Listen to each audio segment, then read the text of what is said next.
UP में सरकार ने पेश किया 7 लाख करोड़ का बजट। 24,000 करोड़ की नई योजनाओं का प्रस्ताव। यूपी के इतिहास का अब तक का सबसे बड़ा बजट। महाकुंभ 2025 के लिए 2600 करोड़ रुपए का बजट। अयोध्या के लिए भी योगी सरकार ने खोला खजाना। हर विधानसभा क्षेत्र में एक पर्यटन स्थल विकसित करने की योजना। योगी सरकार के बजट पर अखिलेश यादव हमलावर, बोले डबल इंजन की सरकार में किसान दुखी, न तो नाले बने और न सड़कें। छुट्टा पशुओं की वजह से लोगों की जा रही हैं जानें। योगी सरकार के 8वें बजट पर मायावती ने कसा तंज। बसपा सुप्रीमो बोली बजट चुनावी हित का ज्यादा, जन कल्याण का कम। पिछले वादों का मूल्यांकन करना जरूरी।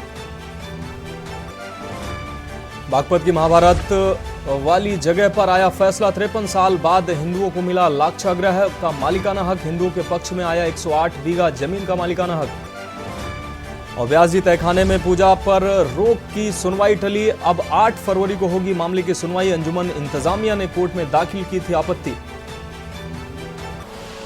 आप देख रहे हैं के न्यूज, खबरों का सारथी। नमस्कार, उत्तर प्रदेश की खबरों के साथ मैं हूं मनोज मानस। अब रुक करते हैं खबरों का यूपी को। योगी सरकार ने सोमवार को राज्य का बजट पेश कर, आपको बता दें, बजट पेश कर दिया है। योगी सरकार ने वित्त वर्ष 2024 और 25 के लिए 7.36 लाख करोड़ रुपए का बजट पेश किया है। अगर बजट के साइज की बात की जाए तो यह यूपी का अब तक का सबसे बड़ा बजट है। आज से पहले कभी भी यूपी में इतने बड़े साइज का बजट पेश नहीं किया गया है। बजट के साइज के आकार में यहां यूपी नंबर 1 है। वहीं महाराष्ट्र ने वित्त वर्ष 2023-24 में 547.45 करोड़ का बजट पेश किया था। बजट का साइज के लिस्ट में दूसरे नंबर पर महाराष्ट्र आता है। अब आज राज्य के वित्त मंत्री सुरेश खन्ना ने यूपी का बजट पेश किया है। आज का जो बजट है, बजट पेश करने के बाद सुरेश खन्ना ने एक नया इतिहास बना दिया है। वित्त वर्ष 2024-25 में इतिहास का सबसे बड़ा बजट पेश किया गया है। बजट का आकार 7,36,437 करोड़ 71 लाख रुपए है। बजट में 24,863 करोड़ 57 लाख रुपए की नई योजनाएं भी शामिल की गई हैं। प्रदेश सरकार के बजट में महिला, युवा, किसान और रोजगार सृजन पर सर्वाधिक जोर दिया गया है।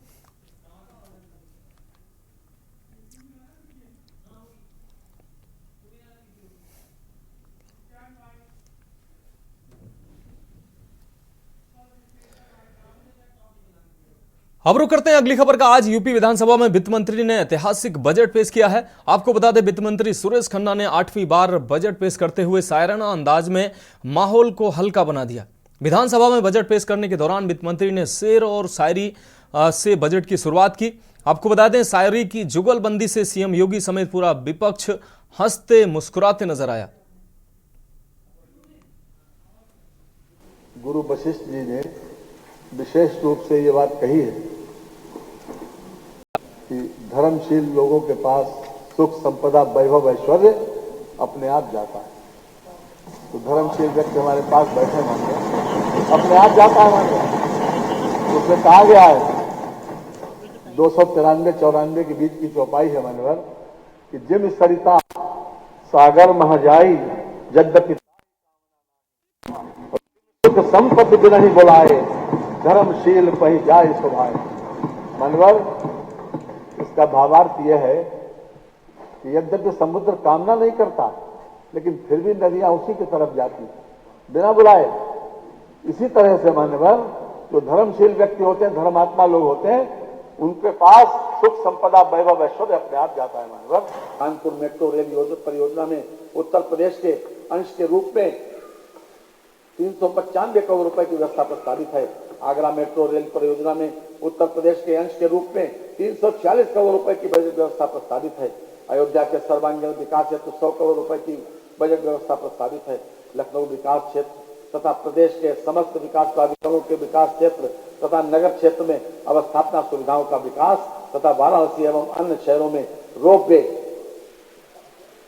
सेवा विकसित किए जाने हेतु 100 करोड़ रुपए की व्यवस्था प्रस्तावित है। नगर विकास, प्रधानमंत्री आवास योजना शहरी के अंतर्गत वर्ष 2007 से 2017 तक प्रदेश में मात्र 2.51 लाख मकान निर्मित किए गए, जबकि वर्ष 2017 से अद्यतन उत्तर प्रदेश में लगभग 17.65 लाख से अधिक लाभार्थियों को कुल लगभग 35,236 करोड़ रुपए से अधिक धनराशि डीबीटी के माध्यम से हस्तांतरित की गई है। योजना हेतु लगभग 3948 करोड़ रुपए की व्यवस्था प्रस्तावित है। ब्रेक के बाद एक बार फिर से खबरों में आपका स्वागत है। अब बढ़ते हैं खबरों की ओर। बजट के बाद मुख्यमंत्री योगी आदित्यनाथ ने प्रेस कॉन्फ्रेंस को संबोधित करते हुए बजट की विशेषताएं और पिछले बजट से तुलना बताई। तो वहीं नेता प्रतिपक्ष अखिलेश यादव ने भी प्रेस वार्ता आयोजित कर सरकार के बजट पर तंज कसा है। 23-24 का बजट हमारी सरकार ने त्वरित एवं सर्वसमावेशी विकास के लिए समर्पित किया। तो आज का जो बजट है, जो हमारे वित्त मंत्री जी ने प्रस्तुत किया है, वह बजट प्रभु श्री राम को समर्पित करते हुए लोक मंगल की उन भावनाओं को समर्पित किया कि यही मह आदि मध्य अवसाना प्रभु प्रतिपाद्य राम भगवाना। तुलसीदास जी के इन शब्दों में कि बजट की शुरुआत में, बजट के मध्य में और अंत में भी प्रभु श्री राम हैं। उनके विचार में, उनके संकल्प में एक एक शब्द में श्री राम है, क्योंकि श्री राम लोक मंगल के पर्याय हैं और यह बजट भी लोक मंगल को समर्पित करते हुए प्रदेश के समग्र और संतुलित विकास का उत्तर प्रदेश का एक आर्थिक दस्तावेज है।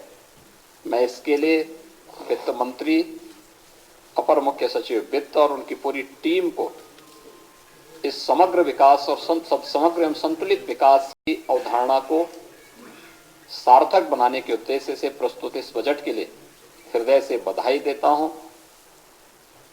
मित्रों, हम सब जानते हैं कि आस्था, अंत्योदय और अर्थव्यवस्था को जो समर्पित हमारा आज का ये बजट है, और जो सरकार कह रही थी कि 40 लाख करोड़ का इन्वेस्टमेंट आया, निवेश आया है, पहले पन्ने पे लिख रहे हैं इन्वेस्टमेंट समिट के माध्यम से 40 लाख करोड़ रुपए से अधिक के निवेश प्रस्ताव प्राप्त हुए हैं, जिनसे 101 करोड़ 10 लाख लोगों को रोजगार मिलेगा। ये नौकरी नहीं है, ये रोजगार है। ये रोजगार की गारंटी भी नहीं है। ईज ऑफ डूइंग क्राइम चल रहा है, ईज ऑफ डूइंग करप्शन चल रहा है, ईज ऑफ डूइंग चीटिंग चल रही है। और करप्शन का तो ऐसा उदाहरण है कि विधानसभा से लेकर के जितनी भी नौकरी निकली है, एक सबसे बड़ा चीटर पकड़ा, जिनको माउस चलाना ना आता हो, उनसे क्या उम्मीद करोगे कि बजट कैसा देंगे। तो जैसे जीरो टॉलरेंस है, जैसे जीरो टॉलरेंस है क्राइम के लिए, वैसे ही है कि हीरो फ्यूचर एनर्जी में 4000 करोड़ रुपए का निवेश आएगा। एमओयू हो गए उसके भी। प्रधानमंत्री बन जाए यूपी के माध्यम से और सरकार दिल्ली में बीजेपी के बन जाए, उसके लिए तो सांसद जीतते हैं, लेकिन जब सबसे बड़ा इन्वेस्टमेंट आने की बात हो तो यूपी में नहीं आते।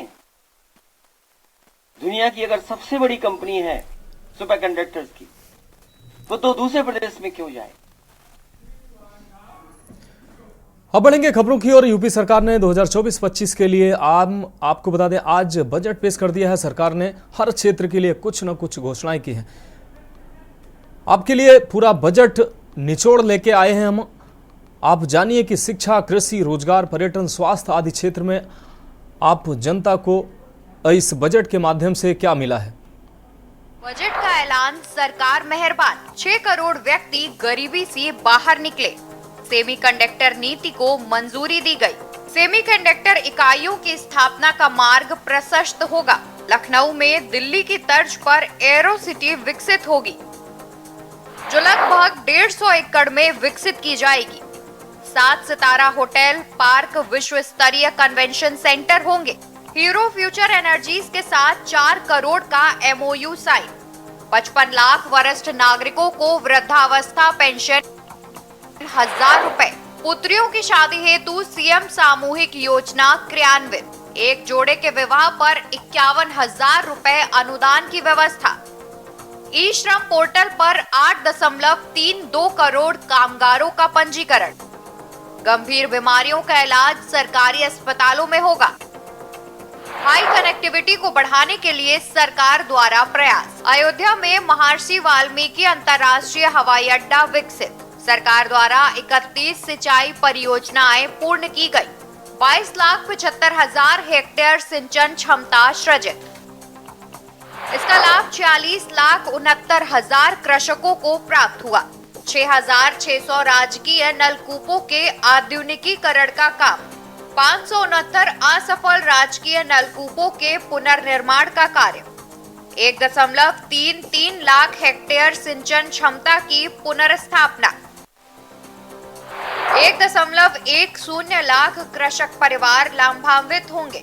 नहरों, सरकारी नलकूपों से किसानों को मुफ्त पानी। नदी में सुधार एवं कटाव निरोधक परियोजनाएं। डार्क जोन के असफल 569 नलकूपों के लिए बजट। सरकार द्वारा 31 सिंचाई परियोजनाएं पूर्ण की गई। आगामी 5 वर्षों में 22,000 मेगावाट विद्युत उत्पादन का लक्ष्य। ग्रामीण क्षेत्रों में मार्ग प्रकाश के लिए 3.35 लाख सोलर लाइटें। दिल्ली, गाजियाबाद, मेरठ कॉरिडोर को 914 करोड़ रुपए। कानपुर मेट्रो में यूपी के अंश के रूप में 395 करोड़ की व्यवस्था। आगरा मेट्रो में यूपी के अंश के रूप में 346 करोड़ रुपए। अयोध्या के सर्वांगीण विकास हेतु 100 करोड़। महाकुंभ मेले 2025 के भव्य आयोजन हेतु 2,500 करोड़। मुख्यमंत्री ग्रीन रोड इंफ्रास्ट्रक्चर अर्बन हेतु 800 crore. Urban flood water drainage योजना के लिए 1,000 करोड़। मलिन बस्ती विकास योजना हेतु 675 करोड़ रुपए। नगरीय सेवाएं अवस्थापना विकास हेतु 500 करोड़। स्मार्ट सिटी योजना हेतु 400 करोड़ रुपए। कान्हा गौशाला बेसहारा पशु आश्रय हेतु 400 करोड़।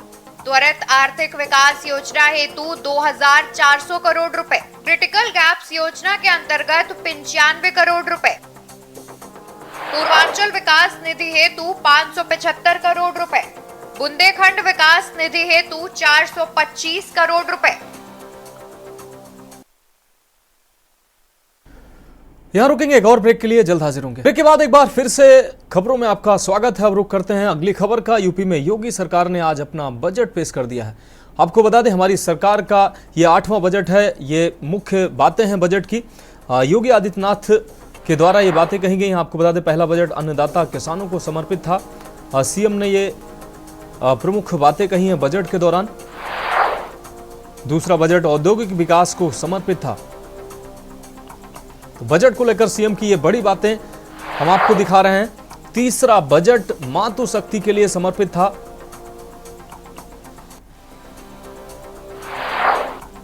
चौथा बजट प्रदेश के युवाओं को समर्पित था।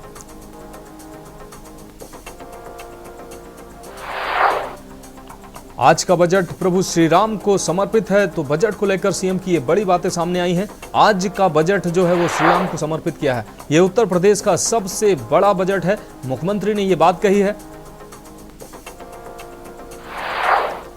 7 लाख करोड़ की सीमा हम पार कर गए हैं।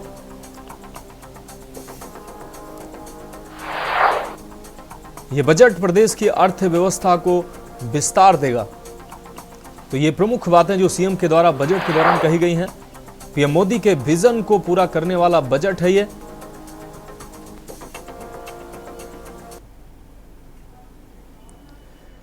अब बढ़ते हैं अगली खबर की ओर। यूपी में योगी सरकार ने आज अपना बजट पेश किया है। बजट को लेकर सीएम योगी ने भी अपनी बात रखी है। आपको ग्राफिक्स के जरिए दिखाते हैं बजट को लेकर सीएम ने क्या बातें कही हैं।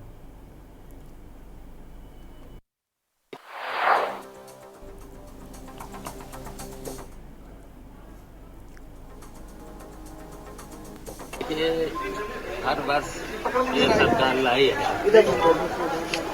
लेकिन खर्च कर नहीं पाते हैं, वही है बजट जी सर। पूरी देखिए जो बहुत ही अधिकारियों का बनाया हुआ बजट, जनता का कोई बड़ा होने वाला नहीं। धर्मार्थ मार्ग को लेकर बजट दिया इन्होंने, कृषि कार्य कहा जो सामने सब बजट में देखिए भ्रष्टाचार, इसमें कमाई होगी कुछ अधिकारियों की, कुछ लोगों की, और ये भ्रष्टाचार चरम सीमा पर सरकार ने। तो यूपी सरकार के बजट को लेकर सियासी दलों की प्रतिक्रियाएं भी सामने आई। शिवपाल की आपको बता रहे हैं प्रतिक्रिया, आपको दिखाई हमने। शिवपाल ने इस बजट पर निशाना साधा है सरकार के बजट को। उन्होंने कहा है कि भ्रष्टाचार का बजट है और ये अधिकारियों द्वारा बनाया गया बजट है, लोगों के लाभ के लिए नहीं है ये बजट, आम जनता से इस बजट का कोई लेना देना नहीं है। अब बढ़ते हैं अगली खबर की ओर। रामनगरी अयोध्या में साधु संतों व आम नागरिकों ने के न्यूज चैनल के माध्यम से यूपी सरकार के बजट की सराहना की है। साथ ही साधु संतों व राम भक्तों का कहना है कि रामनगरी अयोध्या को जो बजट दिया गया है वह सराहनीय है और रामनगरी अयोध्या का चौतरफा विकास हो रहा है।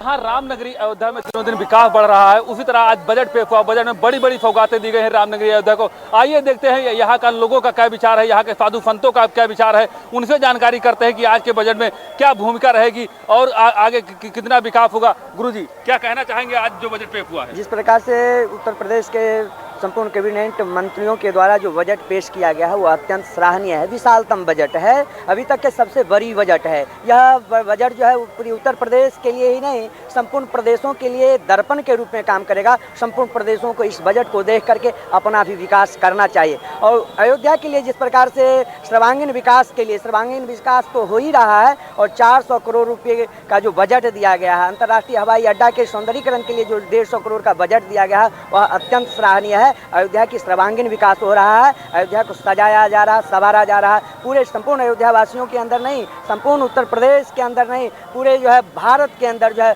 उत्साह है और आनंद है। इस आनंद में यह 4 चांद लगाने वाला बजट है। महाराज जी का कहना था कि बजट बहुत बढ़िया है, लेकिन अभी पूछते हैं विपक्ष जो है क्या टिप्पणी करता है। महाराज जी बोल रहे थे कि बहुत बढ़िया बजट है, लेकिन अब दूसरे महाराज जी की बात करते हैं कि यहाँ जो विपक्ष जो है टिप्पणी करता है, उसके बारे में गुरु जी क्या कहना है? देखिए, विपक्ष का काम ही है विरोध करना, और रही बात बजट का तो विपक्ष खुद देख ले, क्योंकि वो भी पहले सरकार में रह करके बजट पास किया है, तो उसने कितना क्या किया था और आज की सरकार किया है। तो पूर्व के सरकार से अच्छा और सभी उत्तर प्रदेश के सभी चारों तरफ सभी दिशाओं का ध्यान रखते हुए बजट को पास किया गया है। तो विरोधियों का काम है विरोध करना, उनको विरोध करते रहना चाहिए। सरकार का काम है अच्छा बजट पास करके अच्छा कार्य करना। सरकार अच्छा कार्य कर रही है और विशेष करके अयोध्या के लिए उसने जो बजट पास किया है उसके लिए उसको बहुत बहुत साधुवाद है, धन्यवाद है। माधा का स्वागत सम्मान किए हैं और कहते हैं बजट सबसे बढ़िया है, ऐसा बजट कभी न हुआ है, न विकास कभी होगा। ये राम जो है योगी सरकार की सबसे बड़ी देन है। के न्यूज़ से आरपी सिंह, अयोध्या।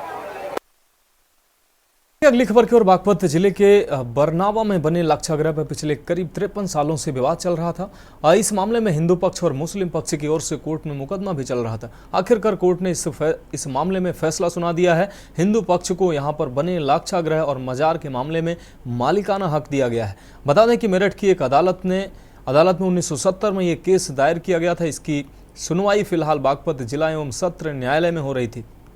1970 में शुरू हुए ट्रायल में बागपत के सिविल जज शिवम द्विवेदी ने यह फैसला सुनाया था। आपको बता दें, यह फैसला सुनाया है मेरठ के सरधना कोर्ट में। बरनावा निवासी मुकीम खान ने वक्फ बोर्ड के पदाधिकारी की हैसियत से वाद दायर कराया था, जिसमें उन्होंने लाक्षागृह के गुरुकुल के संस्थापक ब्रह्मचारी कृष्णदत्त महाराज को प्रतिवादी बनाया गया था। मुकीम खान ने इस पर वक्फ बोर्ड के मालिकाना हक की दावेदारी की थी।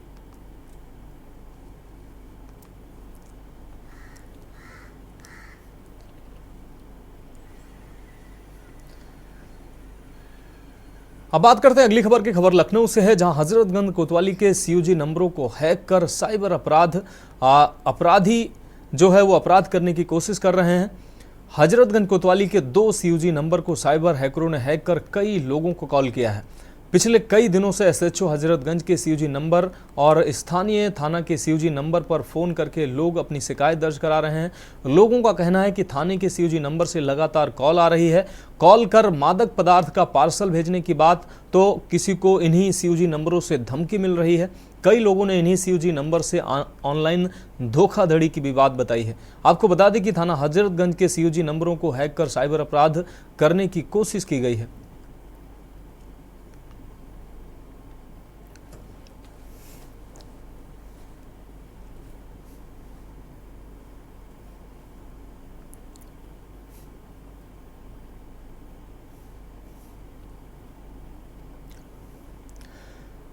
तो उत्तर प्रदेश की खबरों में अभी मेरे साथ इतना ही। मुझे दीजिए इजाजत और आप देखते रहिए के न्यूज़ इंडिया।